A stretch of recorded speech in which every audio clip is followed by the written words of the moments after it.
Hello friends, welcome to Unique Designers. நம்ம இன்னைக்கு tutorial videosல அடுத்த வீடியோ பார்க்க போறோம்.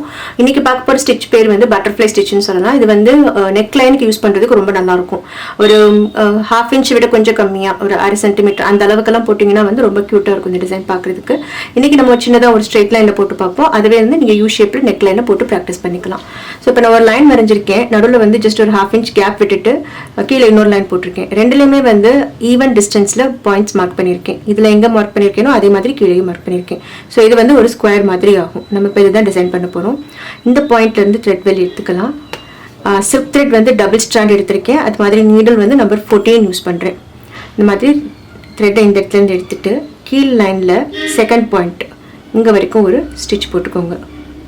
just ஒரு செயின் ஸ்டிட்ச் லாங்கா ஒரு செயின் ஸ்டிட்ச் போட்டு இந்த இடத்துல ஒரு லாக்னா இது குட்டி செயின் ஸ்டிட்ச் லாக் போட்டுட்டு திரும்ப மேலே போயிட்டு இந்த லைன் இருக்கு இல்லையா இதுக்கு பக்கத்துல இங்க எங்க ஸ்டிட்ச் எடுத்துர்க்கோமோ அதுக்கு பக்கத்துல அத ஒட்டியவும் அடுத்த ஸ்டிட்ச் போட்டு மறுபடியும் அந்த இடத்துல ஒரு லாக் போட்டு திரும்ப கீழே வரும்போது இந்த சைடு இந்த மொத போட்ட ஸ்டிட்சுக்கு இந்த பக்கமா லெஃப்ட் சைடுல கொண்டு வரணும். ஒரு ஸ்டிட்ச் போட்டு ஒரு லாக். சோ ரெண்டு பக்கமும் லாக் போட்டு போடுற ஸ்டிட்சுக்கு பேர் வந்து சாட்டின் ஸ்டிட்ச்னு சொல்லுவோம். அதே ஸ்டிட்சை வந்து நம்ம கொஞ்சம் ட்விஸ்ட் பண்ணி போடுறோம். இப்போ வரைக்கும் நம்ம வந்து ஸ்ட்ரைட்டா அந்த மாதிரி தான் போட்டுருக்கோம், கிராஸா போட்டுருக்கோம். இது வந்து ட்விஸ்ட் பண்ணி போட போறோம். சோ இப்போ மேலே வர எல்லா ஸ்டிட்சஸுமே வந்து ஏற்கனவே இருக்கிறதுக்கு ரைட் சைடுல இந்த பக்கம் இப்படி போயிட்டே இருக்கும். கீழே வர எல்லா ஸ்டிட்சும் வந்து ஏற்கனவே இருக்கிற ஸ்டிட்சுக்கு லெஃப்ட் சைடுல இந்த பக்கம் வந்துட்டே இருக்கும். சோ அப்படி போடும்போது எப்படி ஆகுதுன்னு பாருங்க. வரைக்கும் ஒரு ஸ்டிட்ச் போட்டு லாக். சோ அகைன் கீழே வரும்போது ஒரு ஸ்டிட்ச் and ஒரு லாக். அகைன் மேலே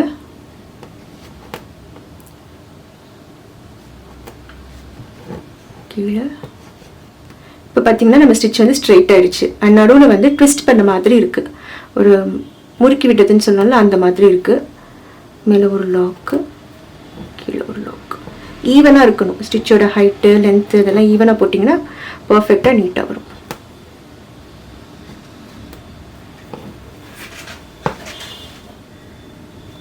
ஸோ இதுக்கு எப்போ எங்கே வரைக்கும் போடணும் அப்படின்னா அடுத்த பாயிண்ட் வரைக்கும். ஸோ இப்போ கடைசி முடிக்கும் போது பாருங்க இந்த கீழே இருக்க லைனில் இந்த பாயிண்ட்டும் மேலே இருக்கிற லைனில் இந்த பாயிண்ட்டும் மீட் ஆகும். ஸோ ஒரு கிராஸ் ஒரு இன்டூ போட்ட மாதிரியான ஒரு எஃபெக்ட் கிடைக்கும் ஃபுல் த்ரெட்லேயும். ஸோ இங்கே வந்து டச் ஆயிடுச்சு.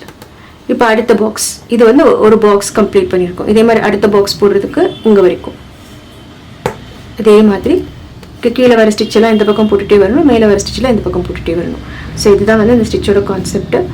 ரொம்ப அழகான ஸ்டிச், ரொம்ப கொஞ்சம் ரொம்ப டைம் கன்சூமிங் கிடையாது, ஓரளவுக்கு ஃபாஸ்ட்டாக முடிக்கலாம் நம்ம.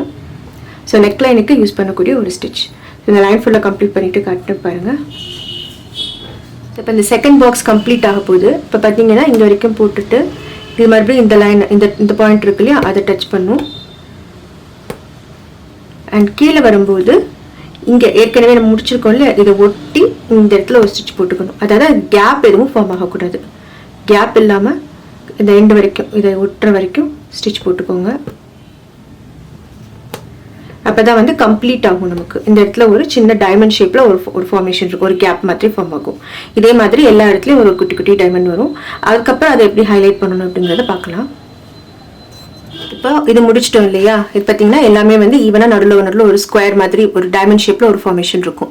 இப்போ வந்து இதுக்கு மேலே இன்னும் கொஞ்சம் டெக்கரேட்டிவாக ஏதாச்சும் பண்ணலாம் அப்படின்னா இங்கேருந்து த்ரெட் எடுத்துக்கலாம். நான் ஜரி எடுத்திருக்கேன், கலர் ஜரி எடுத்திருக்கேன்.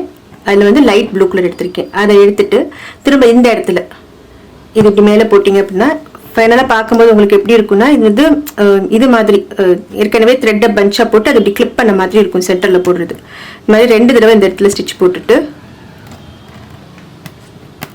திரும்ப இங்கிட்டு வந்துட்டு கொஞ்சம் திக்காக தெரியணும்ல, அதுக்காக மறுபடியும் இங்கே வரைக்கும் வந்து ஒரு ஸ்டிச் போட்டுட்டு இங்கே. ஸோ இப்படி பண்ணும்போது இன்னும் கொஞ்சம் அந்த எக்ஸ்ட்ரா ஒர்க் பண்ண மாதிரி அழகாக இருக்கும் பார்க்குறதுக்கு. இது நீங்கள் ஜரியில் தான் போடணும் இல்லை, த்ரெட்டில் கூட போடலாம், சில்க் த்ரெட்டில் கூட போட்டுக்கலாம். இது ஒன்று. இது போக இன்னும் ஒரு எக்ஸ்ட்ராவாக என்ன டெக்கரேஷன் பண்ணலாம் அப்படின்றதையும் சொல்கிறேன். ஸோ இப்போ இந்த கேப் இருக்கு இல்லையா, அந்த ஸ்கொயர் மாதிரி ஃபார்ம் வச்சுல அந்த இடத்துல வந்து நம்ம ஒரு ஸ்டோன் வச்சுக்கலாம், அப்படி இல்லைன்னா பீட் வச்சுக்கலாம். நான் இப்போ ஸ்டோன் வைக்கிறேன், ஒரு குந்தன் ஸ்டோன் வைக்கிறேன். நீங்கள் அது இல்லைன்னா அந்த இடத்துல பீட் ஒர்க் பண்ணலாம்னா ரவுண்ட் பீட் வச்சிங்கன்னா அழகாக இருக்கும். இந்த மாதிரி சைஸுக்கு ஸ்பேஸுக்கு வந்து நம்பர் 3 ரவுண்ட் பீட் போட்டிங்கன்னா க்யூட்டாக இருக்கும் பார்க்குறதுக்கு. இதில் இன்னும் நிறைய டெக்கரேஷன்ஸ் பண்ணலாம். அதாவது இந்த ஜரி ஒர்க் பண்ணியிருக்கோம் இல்லையா, இதுக்கு பதிலாக குட்டி குட்டியாக ஜர்தோசி கட் பண்ணி அந்த இடத்துல கை ஊசி வச்சு தைச்சி விடலாம். அதுவும் அழகாக இருக்கும் பார்க்குறதுக்கு. ஸோ பேஸ் இந்த பட்டர்ஃப்ளை ஸ்டிச், அது மேலே நீங்கள் பண்ணுற டெக்கரேஷன் நிறையா பண்ணலாம். இப்போ எனக்கு வந்து நான் ஜரி போட்டிருக்கனால சரியாக ஸ்டோன் ஒட்ட மாட்டேங்குது. ஆனால் வந்து நம்ம பிளெயினாக விட்டுருந்தோம் அப்படின்னா ஸ்டோன் சூப்பராக ஒட்டும் அந்த இடத்துல. இதவே வந்து நீங்கள் இப்போ ஹோம்ஒர்க்காக ஒரு ரவுண்ட் நெக் யூ ஷேப்பில் ஒரு நெக்கில் ட்ரை பண்ணி பாருங்கள். இந்த மாதிரி நம்ம மினி நெக்லாம் ட்ரை பண்ணும்போது வந்து அதோட சைஸ் வந்து சின்னதாக பண்ணிங்கன்னா 3 இன்ச்சுக்கு பண்ணுங்கள் டெப்த்துக்கு, அப்படி இல்லைன்னா ஒரு 5 இன்ச் டெப்த்துக்கு பண்ணிங்கன்னா உங்களுக்கு ப்ராக்டிஸ் பண்ணுறதுக்கு ஈஸியாக இருக்கும். ஸோ நான் ஹோம்ஒர்க் ட்ராயிங் எதுவும் அனுப்பலை, நீங்கள் இதவே வந்து ஒரு யூ ஷேப்பில் போட்டு ட்ரை பண்ணி பாருங்கள் எப்படி வருதுன்ட்டு. அண்ட் அடுத்த வீடியோவில் அடுத்த ஸ்டிச் பார்க்கலாம். தேங்க்யூ ஆல் ஃபார் வாட்சிங். பாய்.